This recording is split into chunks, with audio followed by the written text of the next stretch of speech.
Assalamu alaikum wa rahmatullah wa barakatuh. Paix sur ceux qui suivent la guidée, paix et bénédiction sur le prophète sallallahu alayhi wa sallam, sur ses compagnons, ses amis, sa famille, ainsi que sur tous ceux qui le suivront de bonne foi jusqu'au jour du jugement.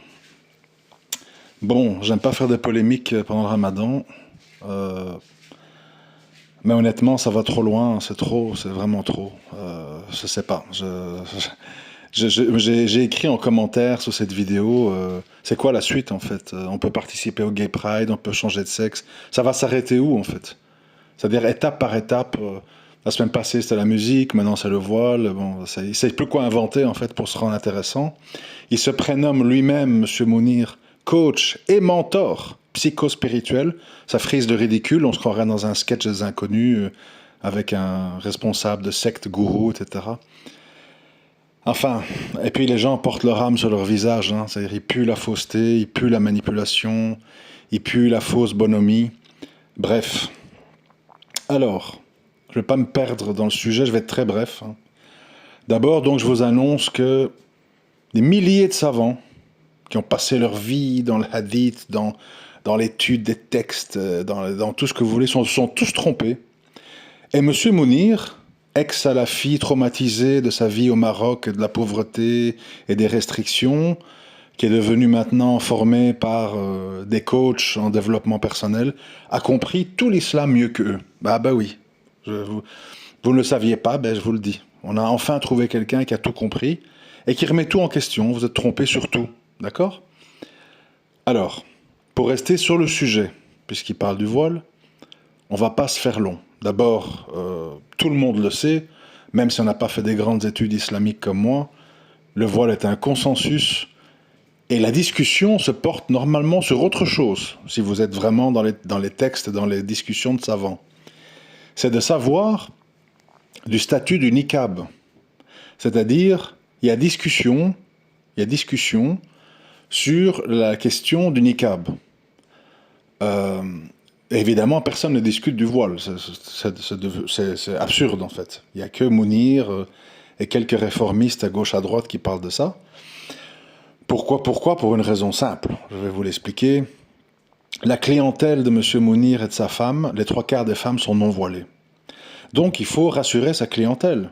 Vous êtes bien, ne changez rien, vous êtes sur la bonne voie, il ne faut pas vous obliger à certaines choses. C'est du marketing, en fait, hein. Tout le monde sait, quand on voit les photos des gens qui vont dans la villa de vacances au Maroc de Madame Mounir et ceux qui viennent au colloque du mentor Mounir, que les trois quarts des femmes qui sont là-dedans sont dévoilées. Donc évidemment, on ne va pas les culpabiliser, on va pas les faire fuir. C'est comme ça qu'ils mangent. Donc il faut soigner sa clientèle dans le sens du poil. Ça, c'est la motivation réelle de cette histoire, d'accord? Ensuite, ce qu'il oublie de dire, et qui est connu de tout le monde, même de gens qui ont des connaissances de base en islam comme moi, qu'est-ce qu'on dit en islam? Parce qu'il dit à un moment donné, parce qu'il ne recule devant rien, il dit à la fin de sa vidéo, attention, même d'un point de vue hygiénique et pour la santé des cheveux, c'est très mauvais le voile, il y a des champignons, il y a des pellicules, on perd ses cheveux, enfin, en gros, enlevez-le vite, en fait, tu vois, ça veut dire ça, hein, en langage indirect. Il prend 29 minutes pour dire, en fait, enlevez-le vite. C'est pas obligatoire, il y a plein de soucis, vous allez être mal vu en France, vous allez avoir des champignons, des pertes de cheveux, bon. Donc, toute personne qui hésitait va se précipiter à l'enlever. C'est ça le but du fond du truc. Comme ça, Monsieur Mounir se sent mieux que sa femme dévoilée qui se trimballe à poil sur Instagram, et avec toutes ses clientes à moitié nues qui viennent voir des gnawas danser, chanter dans leur villa à Marrakech à 1500 balles les 3 nuits. Bon, ceci étant dit, il est connu, archi connu que, et je le dis souvent quand je parle de ce sujet, moi j'en parle pas beaucoup parce que c'est pas un sujet à discussion normalement, que le meilleur des voiles pour la femme, c'est leur demeure. Ça signifie quoi en fait? Et c'est très simple à comprendre. Ça veut dire que la maison d'une femme, sa demeure, c'est le meilleur endroit pour elle.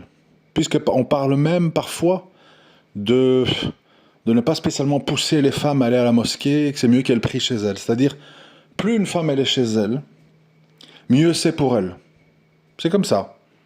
Après, vous pouvez dire, ah mais non, moi je veux être tout le temps dans les rues, au milieu des gens dans le tram qui me mettent la main aux fesses, des gens qui me regardent, des flics qui demandent mes papiers, du boucher. Alors, madame, les saucisses, voulez-vous les fraîches? Oui, les fraîches avec un peu de sauce blanche. Enfin bon, tout le monde peut comprendre en fait que la demeure, pour plein de raisons, est le meilleur voile pour les femmes. Donc ça signifie quoi? Ça signifie que, et ça, il n'en parle pas du tout.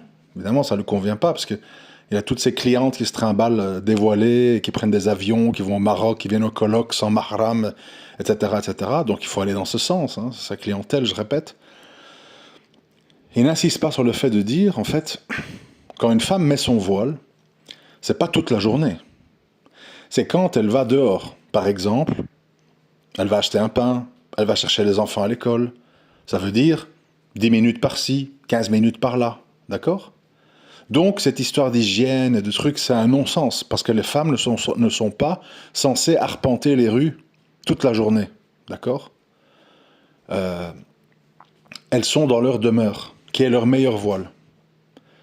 Et c'est pour ça que je dis toujours à certains frères, qui, quand ils parlent de voile, de niqab, etc., de gants, de je sais pas quoi, je dis, mais la meilleure chose, c'est que votre épouse sorte un minimum. Parce que dehors, en fait, il n'y a rien à trouver. Il n'y a rien à trouver. Il n'y a que le fitna, des yeux de gens étrangers sur elle, des contrôles de police, des pervers qui fantasment sur le voile, parce que voilà, comme c'est devenu un tabou, ben maintenant tu as des gens qui se fantasment sur le voile. Ben, c'est pas le problème du voile, c'est la faute des pervers, d'accord?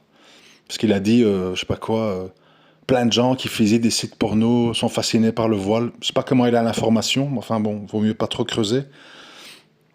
Donc, ça c'est ce qu'il faut dire. Et dire quand exceptionnellement vous devez sortir, c'est toujours mieux en présence de votre mari, premièrement. Et deuxièmement, ben, quand c'est pas possible et quand vous devez vraiment faire quelque chose toute seule, ça doit être quelque chose de bref, de court, de minimal. Ça veut dire que, donc je répète ce que je voulais dire tout à l'heure, je dis souvent aux frères, il vaut mieux une femme qui porte le hijab normal quand elle sort, qui reste beaucoup à la maison et qui y trouve son contentement. Comment? Parce qu'en fait, on vous dit, ça me rend fou tout ça, mais bon, bref, j'essaie de garder mon calme. On vous dit que une demeure, c'est une prison, en fait. Moi, je suis pas une femme, hein. Je suis presque tout le temps chez moi. Je sors juste pour aller à l'école des enfants, faire des petites courses, c'est tout. Je ne sors pas de ma cellule. Et je suis très heureux, et je suis un homme. Pourquoi? Parce que ce qu'on ne vous dit pas, c'est que dans vos demeures, en fait, il y a tout ce que vous avez besoin. Vous pouvez vous occuper de vos plantes, de votre jardin. Vous pouvez vous occuper de la propreté dans votre maison, le rangement, le repassage, les lessives. Vous pouvez vous occuper à lire au calme, en toute tranquillité. Vous pouvez voir des dourous sur Internet. Vous pouvez faire des activités sur Internet.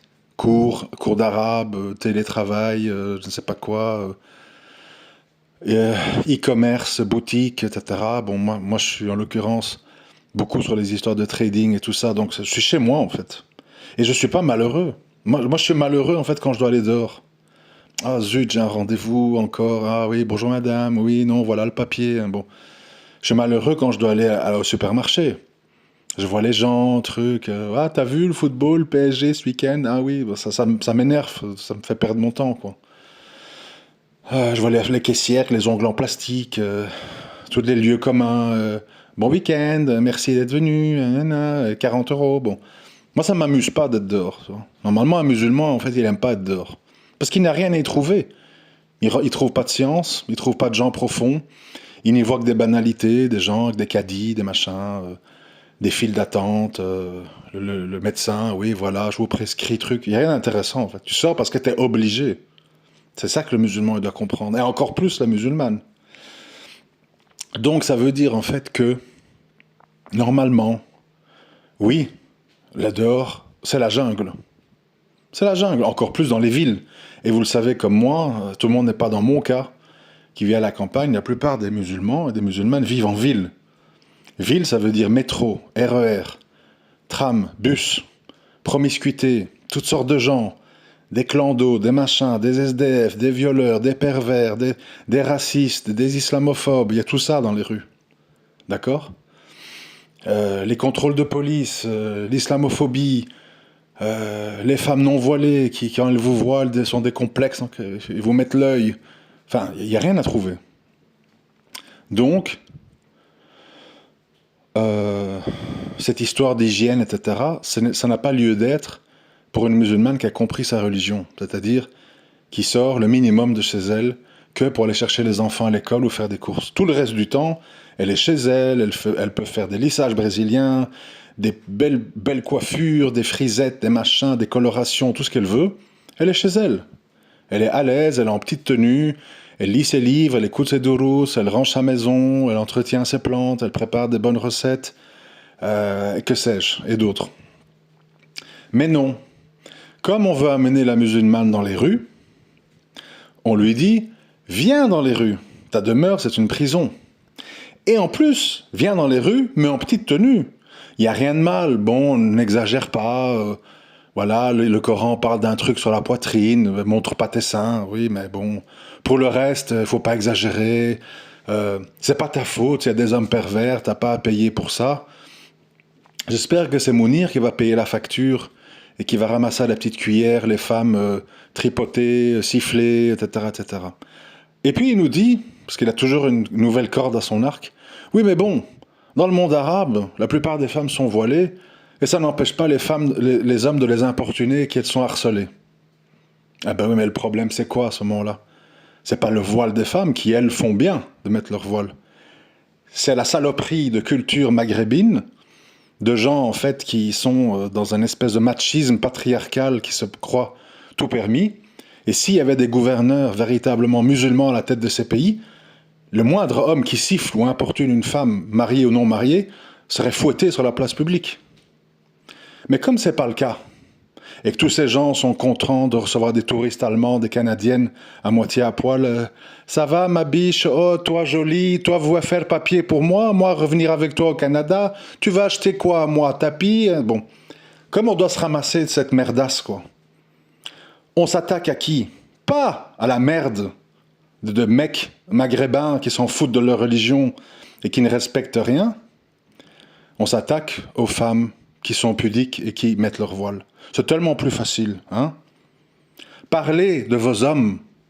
Parlez de leur incapacité même à construire quelque chose en Algérie, au point qu'il faut faire des Chinois pour avoir du bon travail. L'Algérie est pleine de Chinois. Parce qu'ils ne sont pas capables.